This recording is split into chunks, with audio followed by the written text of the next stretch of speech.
If A Plague Tale: Innocence was a AA The Last of Us, then Banishers: Ghosts of New Eden is a AA God of War, and it's an absolutely great thing for a more sustainable industry. I think the two games that I just mentioned prove that some AA games can straddle the line of AA to AAA with a more sustainable budget, typically a cheaper price point. And I think in a world where Insomniac are saying that the next Spider-Man game is going to cost $500 million, it's great to have studios like this that work under Focus Entertainment and other publishers like that make these really great games like Dontnod's earlier game, Vampire. And now they've moved on to Banishers: Ghosts of New Eden, and I had a great time playing this game. So if you don't know, Banishers: Ghosts of New Eden actually has a really interesting setting. Set in the late 1600s, and you play as a mixture of Red and Antea, who are two lovers that are also Banishers. And in this world, Banishers are these people that banish ghosts. They deal with all of these scourges around the world, and their whole job is to go from town to town to get hired to lift these curses and get rid of people's ghosts that are haunting them. And that's where the game starts, where you go to New Eden to figure out, just exactly what is going on. And from there, you just go exploring. And the main sort of narrative plot point of this game is that Antea dies in the first couple of hours, and she becomes a ghost, and she's haunting Red. Not exactly haunting, because she's still cognizant and you're still having conversations with her. And the thing pulling the narrative forward is Red's choice. Does he want to banish Antea and let her, die and just live her life in peace? Or does he want to bring her back to life? And in doing so, you have to basically kill a lot of people. And there is where you're interacting with people they're being haunted by a scourge or a ghost or something. And you have to talk to them and go investigate around the house and figure out exactly what's going on, piece together the stuff. It almost reminded me a bit of, say, like a Witcher side quest, where this person, pretty much every single time when you interact with somebody, they're not telling the truth, or they're kind of, not exactly telling you everything. And as you go exploring their stuff, you're reading their notes, and then you're figuring out the relationship that they have with the ghost or the haunted item or whatever. And that's where the game has some interesting stories, but also how it's delivered kind of annoys me, where it's very linear. Now, I could be wrong in saying this, but from all of the side quests and all the main quests that I did, there wasn't like I had a choice to find information that would change the outcome of the quest. It seemed very linear in how it's laid out. Like, you go, you talk to the person, they tell you their story. Oh, the ghost is over here, you have to go investigate. And then say you go into their house and you're reading all their notes. And it's not like you could maybe, go to their outhouse or something and discover a note that is optional. It's very linear in the sense that you need to find all of the pieces of the puzzle to get to the end. And while I had some fun with the side quests, I did find that a lot of the stories were quite predictable. They were interesting but predictable, so there was never really like, oh my god, I couldn't believe that. There was always the quest of like a husband and his wife died, and you're wondering why she's haunting him, and he's, not exactly telling you the story. Every single time I did a side quest, the outcome was exactly what I would expect. Oh, the husband cheated on the wife, and that's why he's haunting her, and he just never told you. And it was very predictable. I kind of wish they felt a bit more open-ended. They were still entertaining in their own right, but if they were a bit more open-ended, I think it really would have elevated them to another level. And the main choice of the story is whether or not you're going to bring Antea back to life, or let her ascend and then just, let her live her life up in the afterlife or whatever. How they delivered that to you, again, was something that kind of forced my hand into playing the game in a way that I probably wouldn't have. So they very clearly outline to you, if you make this decision, this will lead to her coming back. If you make this decision, this will lead to her ascending and going up to heaven. And I think because they very clearly laid that out to me, I wasn't fully engaged in the quests and the side quests, because in the back of my head, I already knew the outcome that I wanted. In my head, I was conflicted because I knew I was doing the wrong thing, which I guess is what the developers were going for.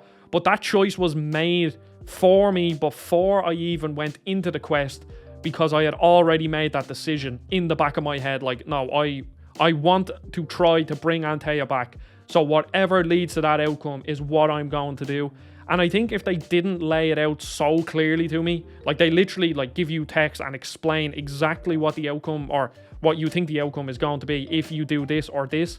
And I would have preferred if it was a bit more ambiguous. So then I would have, I guess, kind of engaged in the quest a bit more and made my decisions more based around the outcome of the quest rather than my predetermined like outcome that I wanted to happen. I think that's something that will affect different players differently. Some people will enjoy the fact that, like, morally they're being pulled, and I was being pulled. I knew I was making the wrong decision, but it also felt like I had made the decision before I even started the quest.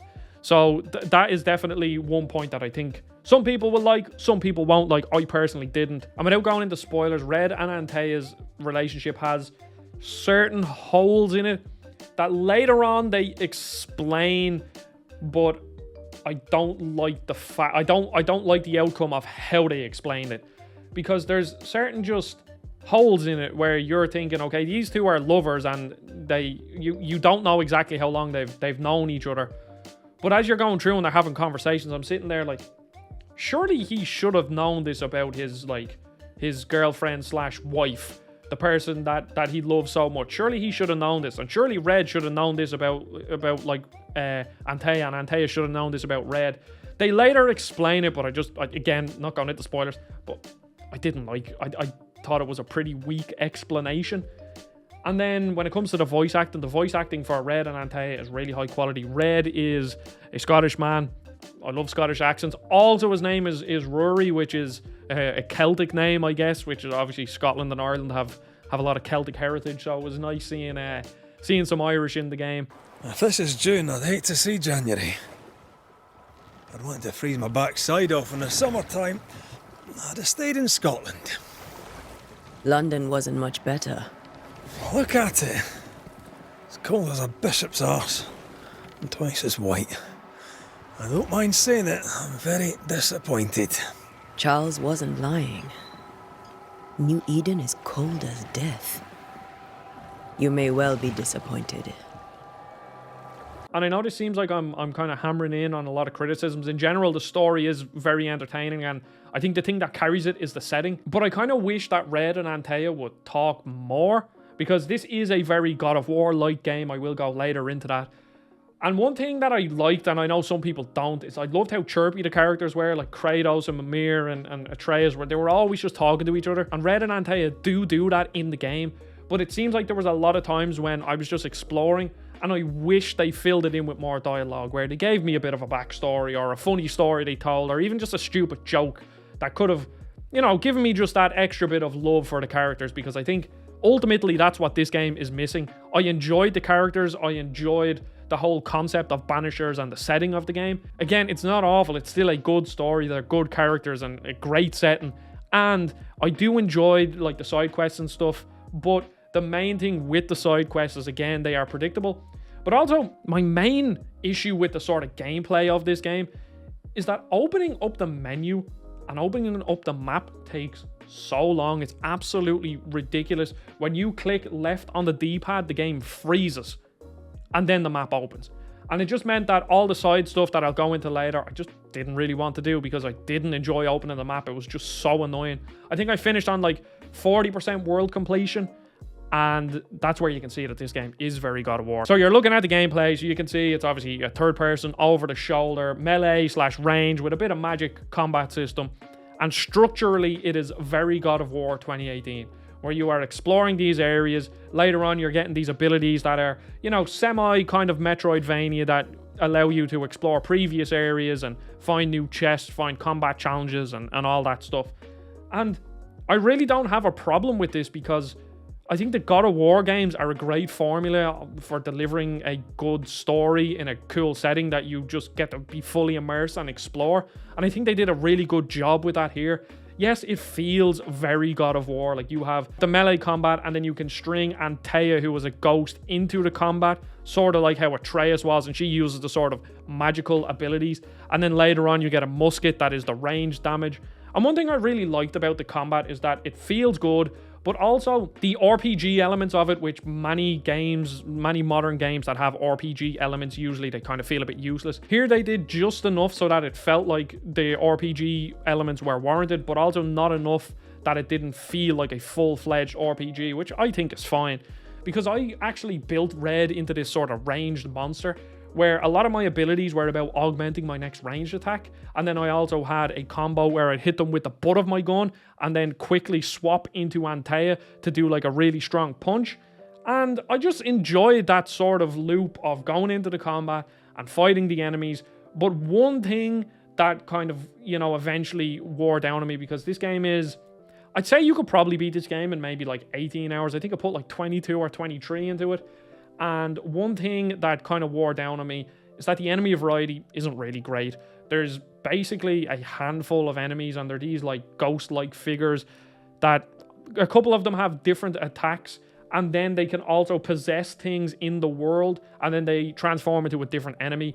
But again, I just kind of wish there was maybe 4 or 5 different enemies, because eventually, after the 14-hour mark, you're just fighting all of the same enemies. And I think the part that I really want to hammer home about this game is that this is a AA game bordering AAA. Donut are a rather big team with like over 300 people according to their most recent financials. So it's not like it's a team of 80 people making this. This is a large team, but they're based in Paris. And while I'm sure Paris is an expensive place, as most major European cities do, as somebody who lives in Dublin, European cities are expensive. But Paris, I'd imagine, again, I'm no financial expert, I'd imagine it's a lot cheaper to develop games in Paris than it is to develop on the west coast of the United States. Because when I look on like different websites where they're advertising jobs for people on the west coast of the United States, the salaries are absolutely astronomical.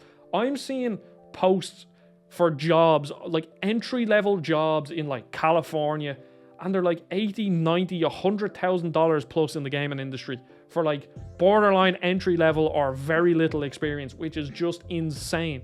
And I can imagine in a place like Paris, yes, the wages will be more expensive than certain areas like say Poland in Europe, but they're just way more sustainable.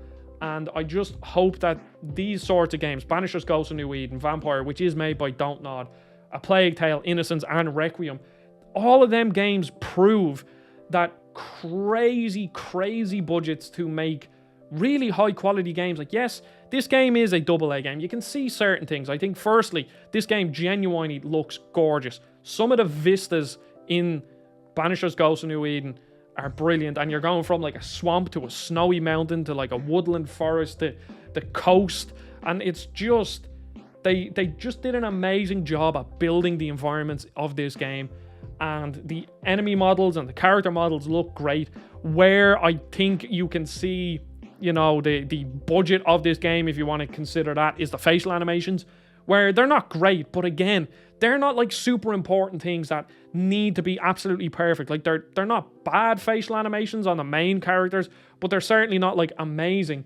But I just like this trend. This is why I cover AA games on, like, I do recommend you buy this game at launch. I think this is a game that is worth your money, and it's worth your time at launch.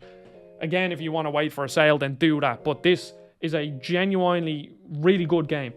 But I just love that I said it at the start, we're in a world where we have all of these games. Suicide Squad, I can only imagine how much money that game cost. It was in development for 9 years, so think of the head count of that and just paying their wages. If we look at other games developed in the UK, like the Rockstar, like GTA, them games cost an absolute bomb to make. I know they make their money back, but they cost a bomb. Naughty Dog games cost a feck load of money. We have Insomniac that are saying the next Spider-Man game is going to cost like $500 million, and Spider-Man 2 costs like 300 and something million. That is just crazy. And I love that if you stack up something like Banishers, Ghosts of New Eden, or A Plague Tale against these AAA games, you can see that there is a jump in sort of that objective quality, if you want to put it under that terms, where you can see maybe the graphics are slightly better, or maybe the facial animations are better. But is that jump between, say, I don't know how much this game costs, so I'm just throwing out just a random figure, like just for argument's sake. If this game costs €100 million to make, which I don't think it did, because Control costs like 30 or 40 million euro. I understand there in Scandinavia, maybe might be a bit cheaper, I don't know. But let's say conservatively this game costs 100 million. Is the jump from a game like Banishers, Ghosts of New Eden, or a game like A Plague Tale Requiem between 100 million and 300 million or 500 million, is the jump in budget and therefore probably the sustainability of the game and the industry as a whole worth that extra jump in quality? In my eyes, I enjoy playing games on all sorts of the spectrum, as in the budget spectrum, from indie games that were made by one guy to indie games that were made by a team of 25 people to AA games that were made by 100 or 200 people to these AAA games that are made by 500 plus people. But I genuinely don't think the quality difference is worth the extra budget if the industry is also going to suffer as a result of it. So there's my thesis on Banishers Ghosts of New Eden. This is a great game, and I just like AA games. I just like them. Yes, A Plague Tale is The Last of Us kind of in a AA form, and this is more God of War than A Plague Tale is The Last of Us, but I don't think there's a problem with that, because these games, I say this term, and I kind of have to explain it when I say it, but these games are playable games. There is a certain level of playableness to this format, and that's why I love God of War 2018 and Ragnarok, and that's why I really enjoyed Banishers Ghosts of New Eden as well, because they just feel very welcoming and inviting games that just are playable. That's the only term I can use. I recommend this game. Goodbye. Subscribe. We'll see you whenever I make another video.